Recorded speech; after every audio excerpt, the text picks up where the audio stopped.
검찰이 내일 박근혜 전 대통령 측에 소환 날짜를 통보하겠다고 밝혔습니다. 대선을 앞두고 전직 대통령을 수사하는 것이 논란을 낳을 수 있다는 전망과 수사를 미루려는 것이 오히려 정치적이라는 평가가 엇갈렸는데요.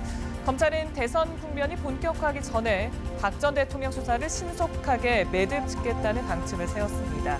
이제 박 전 대통령은 피의자 신분으로 검찰에 출석할 것으로 보이는데 다음 주쯤이 유력해 보입니다. 이재동 기자의 보도입니다. 검찰 특별수사본부가 헌법재판소의 파면 결정으로 민간인 신분이 된 박근혜 전 대통령을 소환 조사하기로 확정했습니다. 검찰 관계자는 구체적인 소환 날짜를 정해 박 전 대통령 측에 전달하기로 했다며 박 전 대통령은 피의자 신분으로 검찰에 출석할 것이라고 밝혔습니다.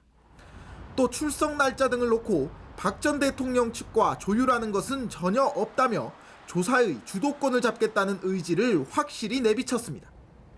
특검에서 넘어온 수사기록 검토를 마친 검찰은 이미 박 전 대통령 조사를 위한 질문지를 대부분 작성한 것으로 알려졌습니다. 따라서 박 전 대통령의 출석 날짜를 이르면 이번 주로 못 박을 가능성이 있습니다.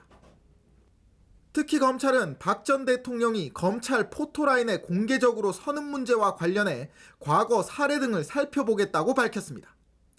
2009년 노무현 전 대통령이 대검찰청에 출석할 당시 검찰은 포토라인을 설치하고 공개적으로 소환한 바 있습니다. 하지만 사실상 혐의를 부인한 박 전 대통령이 검찰의 소환에 응할지는 여전히 미지수입니다.